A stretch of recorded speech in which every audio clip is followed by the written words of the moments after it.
everyone. Welcome back to the Wrestling Prep Podcast. We're here with Coach Carolyn Wester, with guest Michael Pixley and Alejandro Wajner. And she was just up in Mount Vernon a couple weeks ago at their facility, giving a clinic, working with them and some of their athletes. And so we're here to talk to them about their experience. And so, Michael, why don't you start us off? Tell us a little bit. I mean, a lot of people listening to this probably know who you are, especially after some recent results, but at ADCC and things like that. So things are. But he's a wrestling legend too. Yeah, I know. I read a little bit about your college career. So tell us a little bit about yourself, and then we'll throw it over to Dro as well. All right. So my name's Michael Pixley. I don't know what you guys heard about the wrestling legend. I was a regional qualifier. No, so I wrestled since I was 8 years old. I started out doing judo when I was 6. Then I got into wrestling and fell in love. It's been my whole life. I won state titles as a kid. I won a couple state titles in high school wrestling, a couple Fargo titles in high school. And then in college, I signed a full ride scholarship to wrestle at the University of Illinois. Okay. And it didn't go through. So ended up going NAIA, took second place as a freshman. The next year, I transferred to Grandview. I won. Then I got Wrestler of the Year. And then my junior year, I took third. And then my senior year, my dad was having some health problems. So I moved back home, closer to them, and won an NCAA Division II national title my senior year. And then after that, I was just coaching and found Daisy Fresh, where I train at now in Mount Vernon, Illinois. And just been training ever since. Yeah. All right. A few accolades there. No, yeah, there's nothing to Fargo champ, the national champ a couple times. There's nothing to. Yeah. Very seasoned. All right, and then very humble. Yeah, Dro, tell us a little bit about yourself as well. Yeah, my accolades aren't as cool as Michael's, but I started wrestling a little later. I started wrestling in 9th grade, and I just kind of fell in love with the sport, and it just took over my life. Like, I hadn't really had a lot of success with many other sports growing up as a kid, and in 9th grade I started wrestling, and I was lucky enough to be part of a state championship team, and I got really good at a really fast rate. I just surrounded myself with everybody on the team and just wrestled all year long, every season, never took time off until my senior year. Wrestled in college for a little bit. I wrestled NAIA for 2 years at a school in St. Louis area called Missouri Baptist. And then I transferred after 2 years there to an NCAA D2 school called Lindenwood, right outside St. Louis in St. Charles. And I wrestled all 5 years, graduated with my bachelor's in fine arts. And then soon after that, I got into mixed martial arts and MMA. And that's where I started doing Jiu-Jitsu for the first time. And I just fell in love with it. I started fighting. I was 2-0 in MMA. And I was having a lot of success. So I was continuing that. I was working with Bellator MMA at the time in fighter operations, not as a fighter. And I don't even know how we didn't overlap. I don't even know how we didn't overlap. Yeah, I know. In San Jose with Bellator and everything. Yeah. I had been with them too since 2016. So since before 2016. I had been with Bellator since 2014 or 2013, and worked with them for 7 years or so. At the time, I think when 2016 hit, I had gotten married really young, around 21, and I broke off with her. We didn't work out, so I was gonna move to California and start fighting MMA, living out of my car, stuff like that. And Heath Pedigo, me and Michael's coach right now at Daisy Fresh, he reached out to me and was just like, "Hey man, instead of driving 36 hours all the way to Cali, why don't you drive an hour and a half to Mount Vernon, and you can live in the gym for free and train full time, And I was like, I don't know, blah blah blah blah. And he's like, look, why don't you give me 2 weeks? If after 2 weeks it's not what you want, I'll help you move to California. And he's like, it's an hour and a half drive, or you can drive 36 hours. It's a lot longer. Yeah. I'll help you get there if it doesn't work out. And I said, okay, fine. And it's almost 9 years later now. I'm still here in Mount Vernon. never left.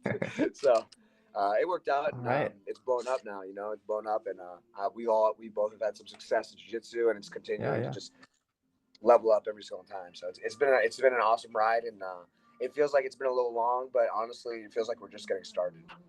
Yeah, definitely. All of us. And then Michael, why don't you, and I know we heard a little bit about Dro's transition kind of from high school wrestling to grappling to jiu-jitsu. You had talked a little bit about some of your wrestling career, and then just sort of found Daisy Fresh there. What was did you have a goal in mind? Did you just stumble into the gym and decide this is fun? How did that transition occur for you? So really, there's just not a big window for wrestlers after college wrestling, and I didn't know anything about jiu-jitsu or grappling or Daisy Fresh or anything about how big jiu-jitsu is getting. I was coaching Lucas White, and he had a black eye. I asked him, "Did you get in a fight?" Knowing that he's like not the type of kid to fight, and he said, "No, I've been going to Pedigo submission fighting." And he must have said it too close to my phone, because I went home, scrolling through Facebook, seeing all the Daisy Fresh stuff, and then I was like, "This is pretty cool." And so I was like, "I'm gonna go there tomorrow." Showed up, and just never left. Ended up moving there, and now it's my whole life. Isn't that awesome? Yeah, that's interesting. It seems like there's a lot of stories of coincidence like that, where people with a really good skill set are able to just find themselves in a position where they find a good coach, and they find a good facility, and they just take off from there. That's really cool. And then you also had both, I think you talked before we started recording about some high school coaching as well. You all coached together at the local high school. Did I remember that right? Yeah. Michael and I started coaching together at the high school about like 3.5 years ago. And in the last year, Michael's become more of like a volunteer, because he basically runs and spearheads our whole entire kids wrestling program at PSF Wrestling Academy. We have a huge growing program, and it's gotten to the point where we just didn't feel like we were going to progress at the rate we wanted if Michael didn't give more attention to our kids. So we have Michael's a volunteer still he's still on the staff at the local high school, but he spends most of his time getting our little guys, all our like youth wrestlers, ready to rock and roll. So, and he's been crushing it with that. For sure. That's awesome. And then why don't you all talk about your introduction to Carolyn and how you came across her stuff and how that relationship started. So it's kind of funny, actually. So it was like 1 week before I was flying to Vegas to go train with Paulo Costa and Eric, that Alejandro was actually telling me all about her, showing me all these crazy videos. And that the first person I met once I got to Vegas was Carolyn. So then we hung out for like a couple days actually, went to dinner, and I just kind of asked her, what's it going to take to have you come to Mount Vernon and show some stuff to my people? And she said, let's make it happen. And then, we kind of just went from there.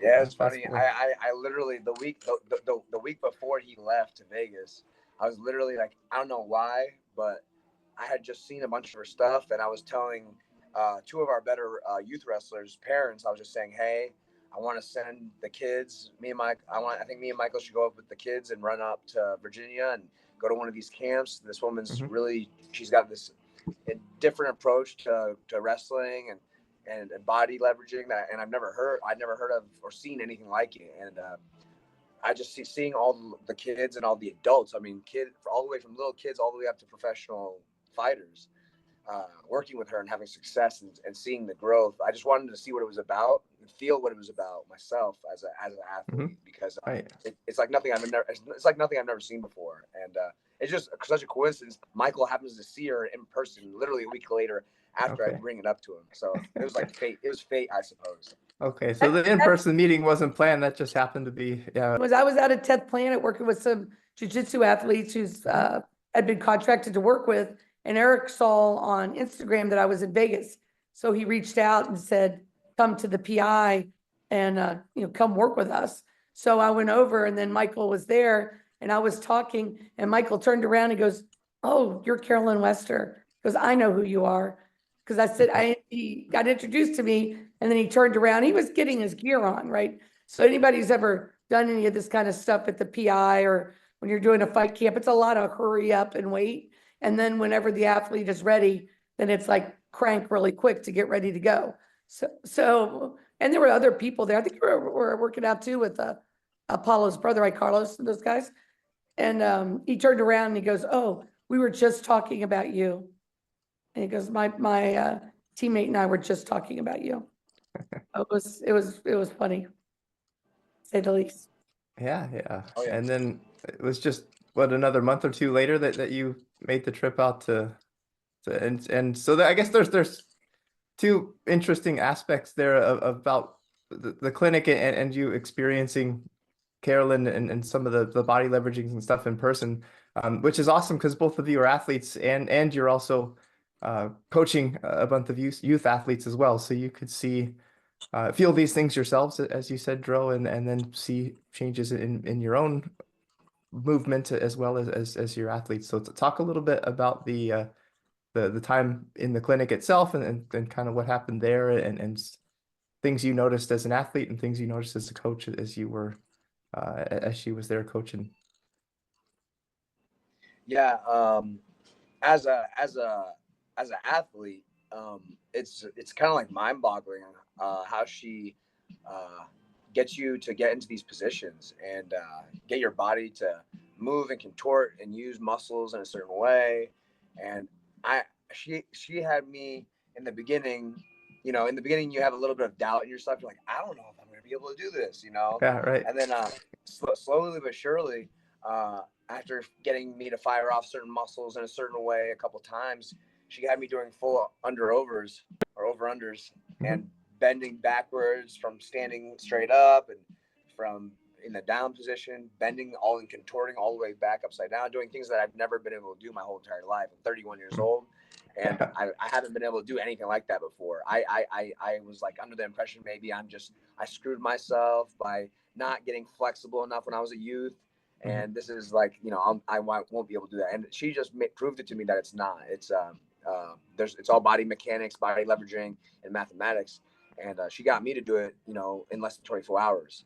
So it blew me away as an athlete. And then watching her work with our kids, it's just awesome to see the kids do it because the kids are just like sponges, like everyone says. And them being able to get this as a good foundation from the beginning and the get-go, before their wrestling really takes off in their life, it's just such a good way to start their career, like their careers in the wrestling world, in the jiu-jitsu world or whatever as well. I mean, it's wild how impressive it is, and no one can truly understand until they like are engulfed in it and they're like at a clinic with her or watching her work in person. And another thing that's super exciting and super impressive, honestly, is the way that Carolyn controls the room, coaches the kids, and talks to all the adults, kids. You know, she treats everybody extremely equally, and she has got a great way and charisma of talking to people and making people,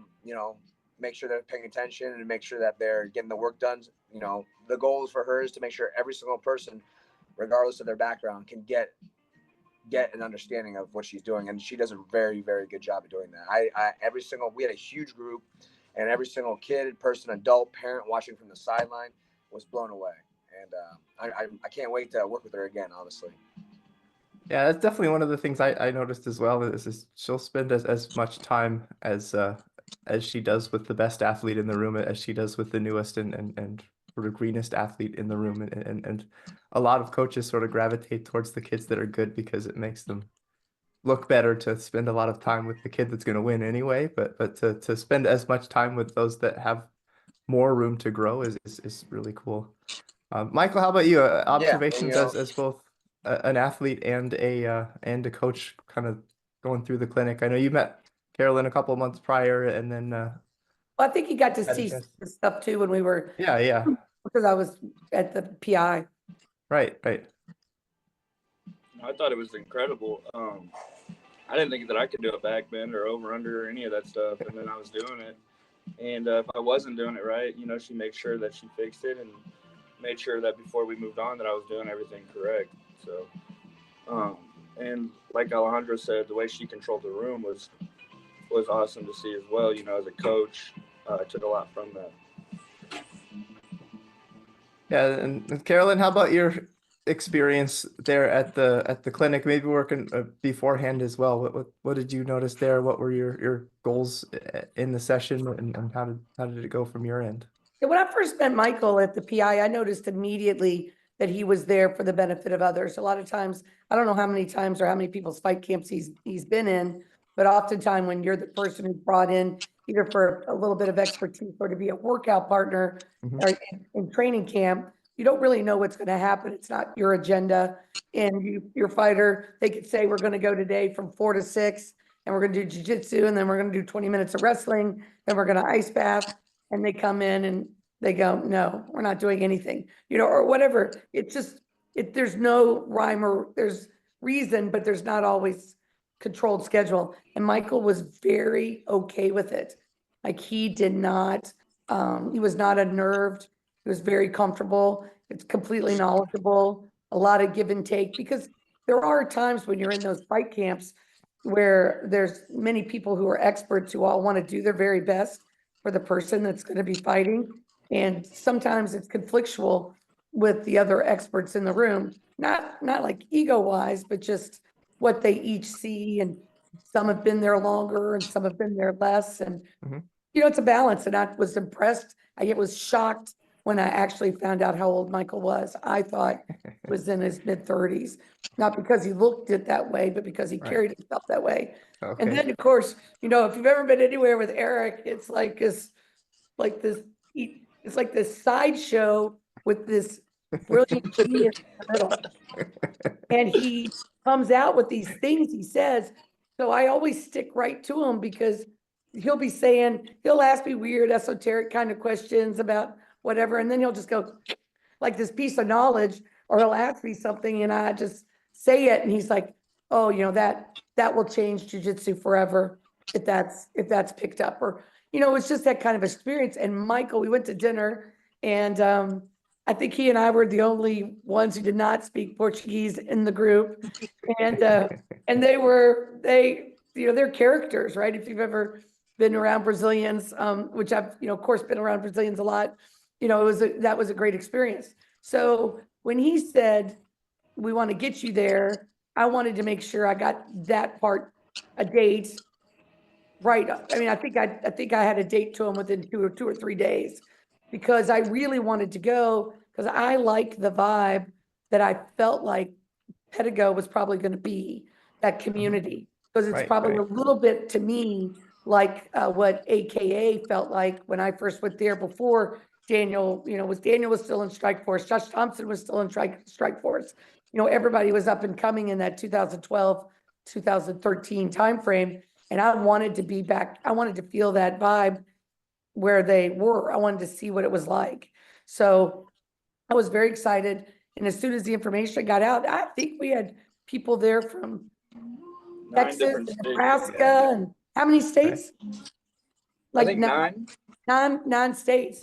Yeah. And so, and then I started communicating with Alejandro, you know, in the process of doing the social media and stuff getting put up. And I could see that he was he was comfortable being vulnerable with his emotions and his personality. So I knew that was going to be a positive experience. If you have somebody like Michael Pixley, who doesn't have to be the one talking or have to be the person, you know, arguing about something or saying that their stuff this is what you should do. Yeah. And, you know, every fighter has a personality of their own that you got to adjust to based on whether they're cutting weight or whatever's going on. And with Dro's vulnerable, engulfing spirit with other people, I knew it was going to be, you know, that part was going to be a really good experience, you know. And I'm from a small town, so I didn't, Mount Vernon was fine by me. And, you know, we rolled and everybody was, Mount Vernon's actually bigger than where I'm from. Everybody was, you know, everybody was on go. And there was you know, I think initially, maybe the first 10 minutes before we started, Nolan, he knows Nolan too. Saunders jumped in with Jacob and wanted to like start to monopolize and try all this technique. I'm like, stop. We're here to serve this community. Not that I don't want to help, I was just with Jacob for a week at in Pennsylvania.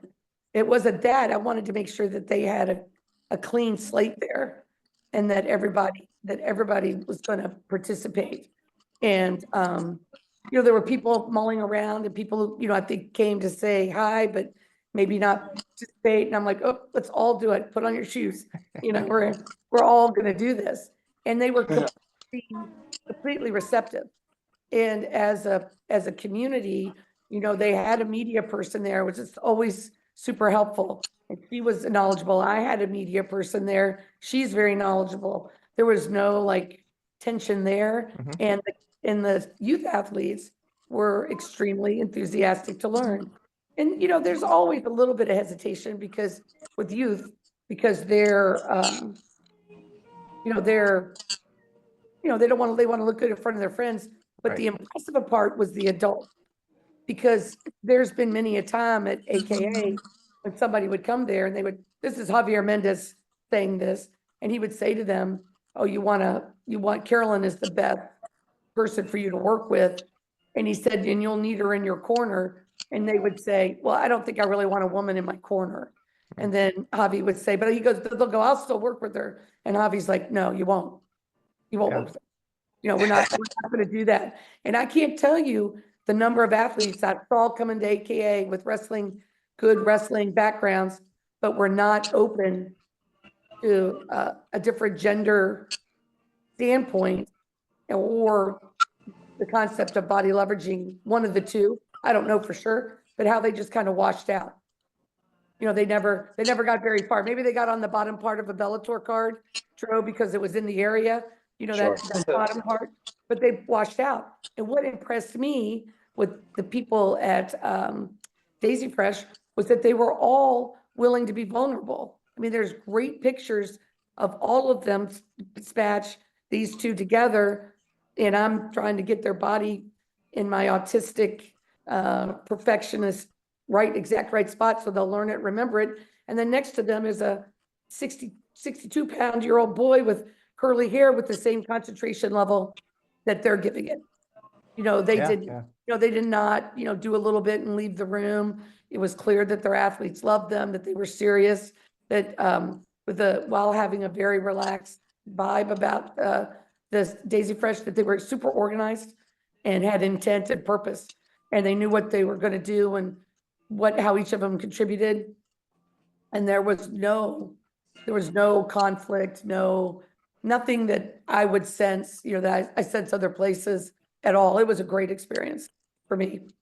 Yeah, I had mentioned before we started recording, I watched a part of the documentary that you guys Daisy Fresh put out. I don't know if you put it out, but it was a couple of years ago.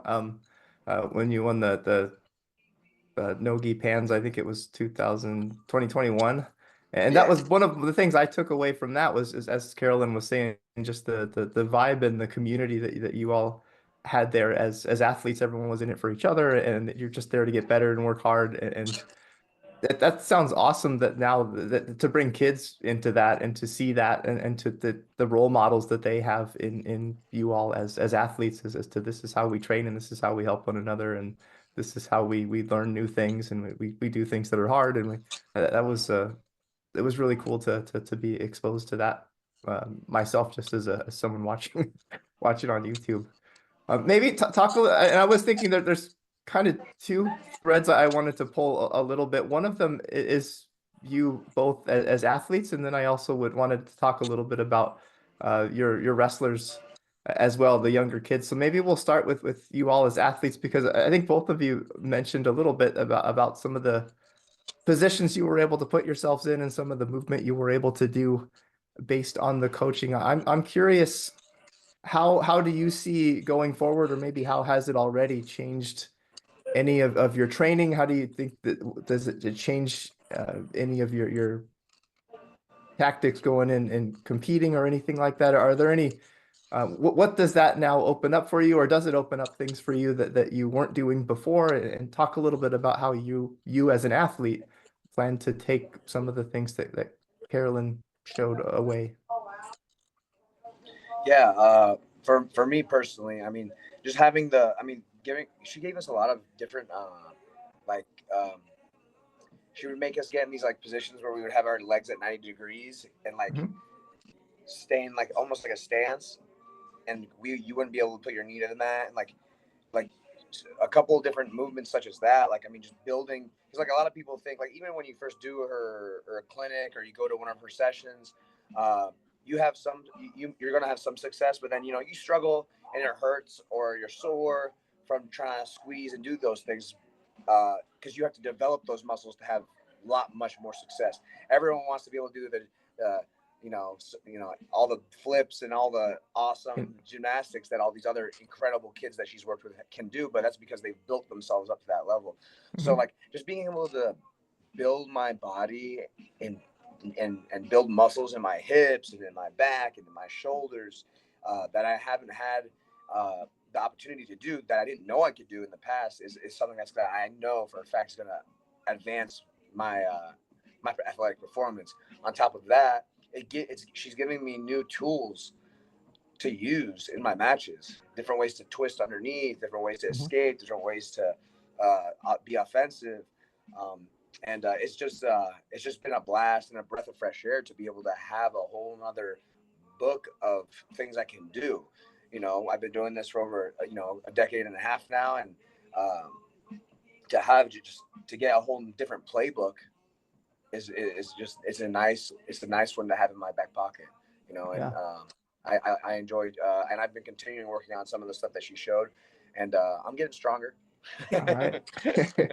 I'll be checking. No, just kidding. All right. And then Pixley, I know I had come across, I think it was on Instagram. I saw a picture of you in a stance, and I looked at it and I said, that's definitely after seeing Carolyn, because she has a definite a signature stance with a lot of 90-degree angles that's a little different than most that you would see in most that came up in wrestling. So Michael, how about yourself as an athlete? What are some takeaways as far as the clinic itself, and then going forward, what do you see different as far as some of the things you learned? So the biggest thing that stuck out to me that I've been killing people with lately is the wide leg, the wide step. Okay. I don't want to Wide say leg. Yeah. wide leg, right? Yeah. Yeah, it can't be stopped. So you've taken literally something you learned directly and just incorporated it right away and started beating people with a new movement you hadn't been using before. Oh yeah, I just let people get on my back, and then I just take a couple steps forward, wide leg. Okay. It's pretty good. It works really well in jiu-jitsu, and I think every kid that doesn't know it should learn it, basically to get off bottom. If you can't get off bottom, that's the best way right there. Yeah, no, that's really cool to hear. And then why don't you both talk about it, and because that's sort of the story of two very accomplished athletes who were already doing great things, being willing to kind of, I don't want to say humble yourself, but a lot of really accomplished athletes sort of think they know what they're doing and push other people away when they offer suggestions. But it seems this is one of the themes I've kind of taken away from conversations with Carolyn and the people that she works with is the very best are always willing to put themselves in a position where they learn something new and they're not good at something at first, and they keep working at it, and are willing to look at something for its merits and not think about who's what did this person do or how did this. It's just let's try it, and if it's better, I'm going to use it. And so as athletes who are already very accomplished, it's really cool to see that you take something that is new and incorporate it right away and have some success. And I'm sure getting better at these techniques will lead to even further success. But what about the wrestlers? I mean, Dro, you had mentioned about the importance of them getting sort of a base understanding of some of the positions and movements here. I've always thought of this as has the potential to sort of change the trajectory of a kid and their wrestling career based on the options they have because of the way they can move, that they don't get stuck in sort of a traditional sense. And so talk about your athletes and some of the things you've seen from them, both at the clinic and going forward in their training as well. Yeah, a lot of the kids really were like at first they were like super skittish about what we were doing just because it was so different.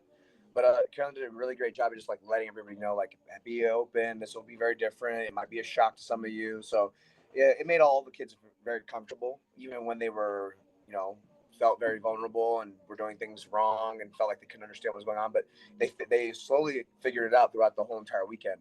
And the parents were really blown away, really just as much. I mean, literally on the way I was about to pull it up. for us to link up, we have a girl on our team. Oh, look at that! Yeah. Yeah, and we have a girl on our team, and her mom and dad had been messaging me for like a week, like a couple times every other day about footage because she had been drilling it. And it's funny too because she was probably one of the most frustrated during the camp because she was like struggling to wrap her head around it, and she's figured it out, obviously, nearly. And she's like super pumped about this whole entire thing and this whole entire thing that Carolyn's brought to it. And I just think it's gonna blow up. I wish more youth kids were open to work this way because I just think it's more beneficial, especially when you are at like the beginning stages. I just think it's gonna it's a great foundation. And I went for little kids, especially when their bodies are changing and they're growing and the tendons and the muscles are all starting to fire off for the first time as they go through puberty and get older. I wish I could have done this stuff when I had first started wrestling as a kid, but I want to do everything I can to lock it down as an adult. Yeah, because there's a little bit of unlearning that has to happen in some cases when you pick this stuff up later. And so it's interesting to think about starting with this way of movement right away and sort of building on that. And Carolyn, maybe you have some more to say I about. want to say this, and this is, I think, what it is meant as a compliment for Michael and Dro, is that a lot of times people feel entitled for time put in for assumed results. And you get people who have been doing something a long time and they've had a coach or a mentor who's like, you deserve this. You deserve this. You've done this for so long, or your parents have driven so many miles. You deserve this. And unfortunately, there's no deserve in the equation of a match or success. So you get people as they grow older, they're not comfortable letting go what hasn't worked or what's no longer working or what can't work against what has evolved with so sort of somebody who has a coach who is progressing all the time. And that's where you get this resistance, and it's a taught resistance. It's an entitled taught resistance. The kids and people don't want to, let it go and learn something else. I used to see it at AKA a bit when we'd have athletes come in who'd had successful wrestling careers, and Ron Kessler or Sean Bunch or Daniel would try to explain the difference between wrestling and the NCAA and wrestling for, against the cage.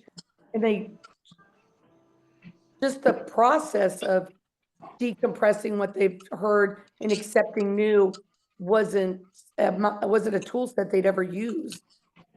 So when you start young with this kind, or anybody, and your coaches are telling you that, this game is going to evolve and change, we're doing our best to teach you what's going to work, and hopefully all the years added on, but we may hit a point where we learn something new and we need to let the other stuff go. And I think, go ahead.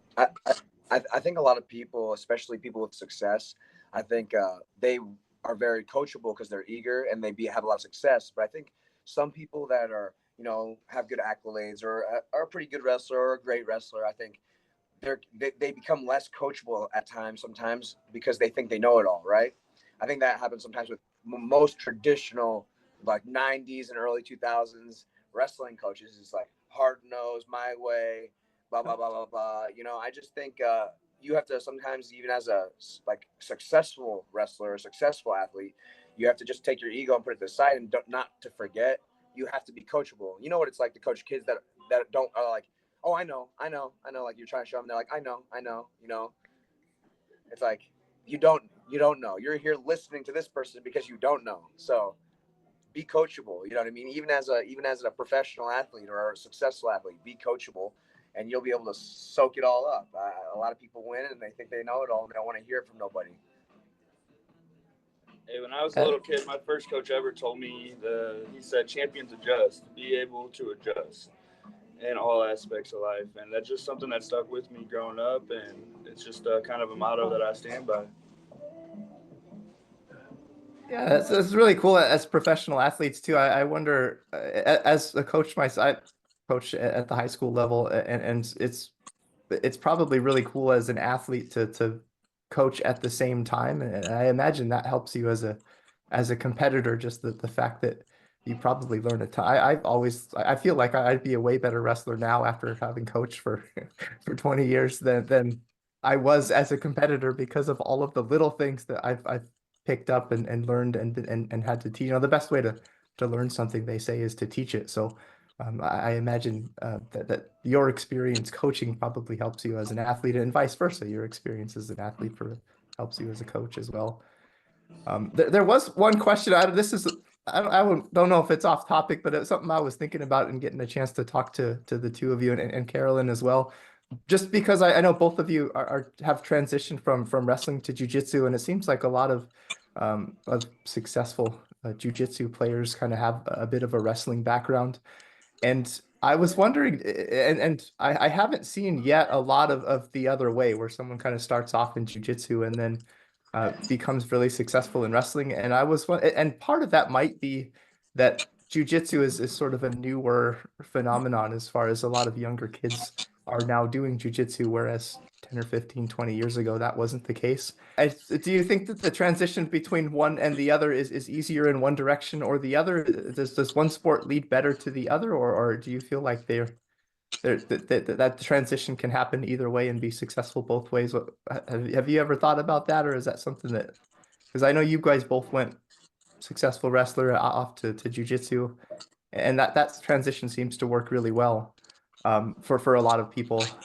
Do you think the other direction works as well, or have we not seen enough kids being brought up in jiu-jitsu yet, based on the fact that it's a little newer? And So the going the direction from wrestling to jiu-jitsu, yeah, obviously that's a great pair. You know what I mean?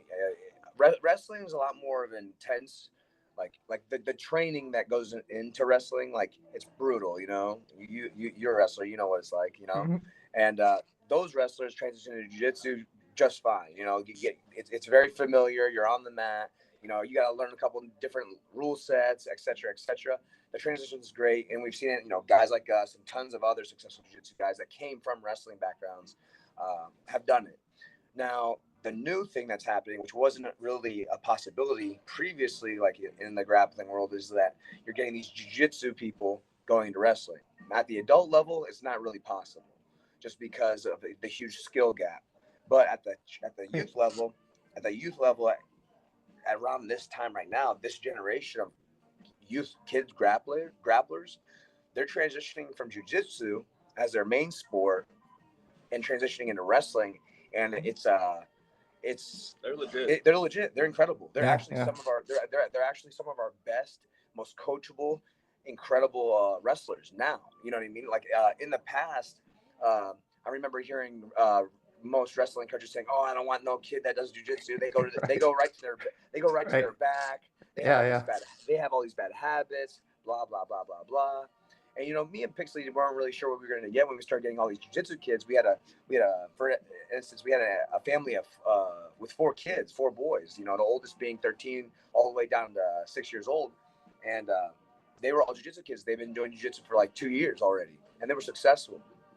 And man, these boys blew it out of the water. They're like some of our best wrestlers now. Their body awareness is great, and they're coachable and they're hungry. And people, believe it or not, their jiu-jitsu habits accelerated their wrestling habits, and Right.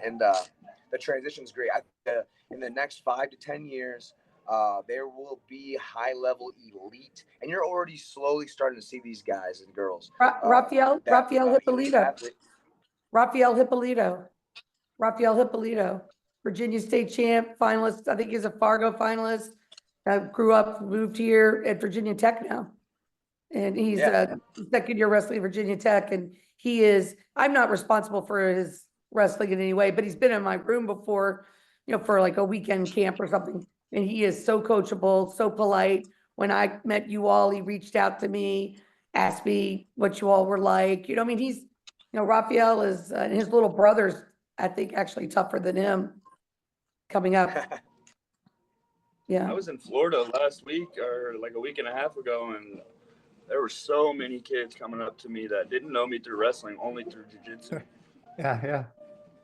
Oh, I was at Columbus State Duels this weekend, and I was coaching a kid on a middle school team in the gold pool, and I was coaching, and I sound different when I coach than most people do. So I'm coaching, and I turn, and the coach in the corner jumps up. He goes, "You are just a daisy fresh." It was Joshua, who I brought with me to there. It was his match, and he looked at me, and I said, "Yes." He came over and hugged me, and we had to wait for the next match to start. He was really, I guess I was probably thrown off more than anybody else, but it was really sweet. A lot of people have asked me about being there. Yeah, I think, go ahead.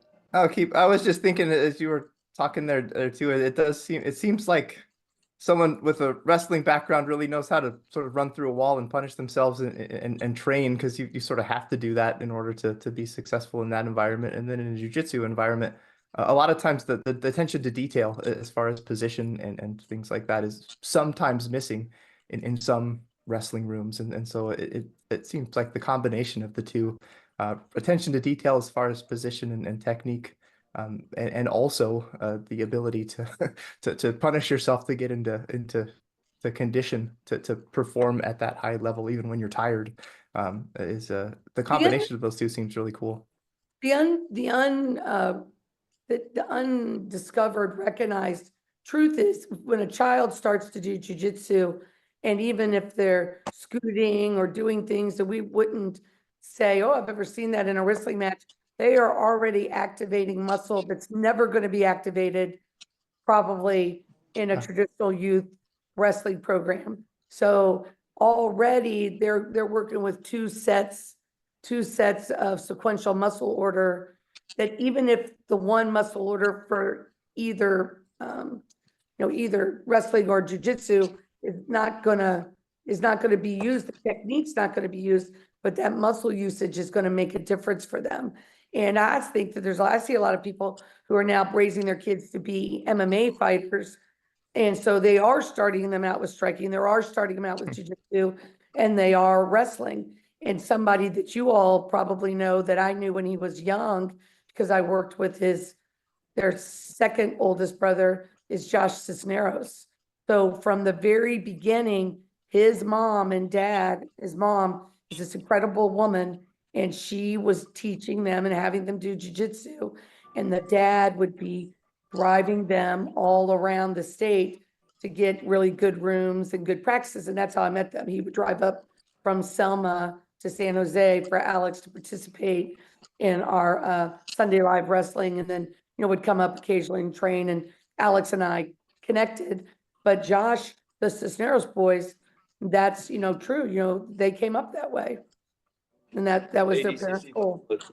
Yeah, ADCC finalist this year.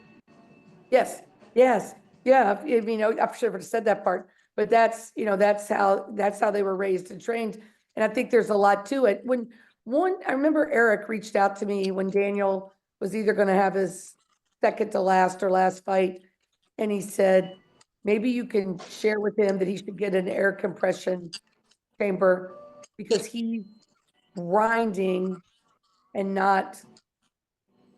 he doesn't need to grind so much, right? He needs to recover and grind. And I think that we have a group of people that are growing up who don't just, some people get in these small spaces where there's traditional, what you were saying, 90s or 80s or whatever wrestling where you just grind. But that's changing. Mhm. And people are looking to the other. So now I think we have a set of parents, the same socioeconomic group, the same, the percentage of socioeconomic group, but they're using the internet to discover recovery hacks, things that make their athletes better, younger. And I think the whole face of, wrestling is going to change, maybe not by the end of my lifetime, but over time, I think the way they approach teaching wrestling will be different, and it'll be more dynamic. I think I'll make the freestyle wrestlers and Greco wrestlers better prepared, and we'll make folk style more dynamic. Yeah, yeah. All right. Well, What do anything you else think of anyone that? wanted to add as we look to wrap things up a little bit? It's been but any other thoughts you all been thinking about? Anything you wanted to add as we things I didn't ask that you all wanted to throw out there? I know we've got I know Michael, you've got at least one or two super fights coming up, and it's high school season is coming He's up got a big one. soon. Soon. Like 15 days. Yeah. Oh, okay, just a couple weeks. Yeah, That's 15 awesome. days until my match. All yeah, right. Pixley has probably the biggest probably had one of the biggest super fights of the year already. Yeah, coming up, he's going against the $1 Million Man, Nicky Rod, Right. black belt slayer. He's got him in a super fight for the main event at UFC Fight Pass in 15 days. Okay. 15 days. 15 days. All right. So, Oh, that's awesome. It'll We'll be definitely it should check be it an out.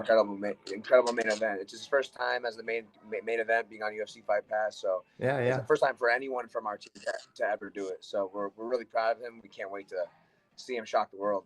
Won't be a shock. That's really cool. Yeah. Yeah. The good news is that Michael's been in a lot of championship situations, and he's probably not very daunted. I will say, Oh, yeah. Michael is not overly loquacious, and doesn't spend a lot of time conveying his success or what it's just not, it's not very often about Michael, at least from my brief, time around him. But he really is incredible, both of you. But he is really incredible. And I think he's not unenthusiastic. He's not unenthusiastic. He's stoic and a little bit of a thinker, probably, before he says very much. But I think he's gonna, have huge success. I can't wait to watch him. Thank you. I guess you could sit around and talk about it, or you could just go out and do it, right?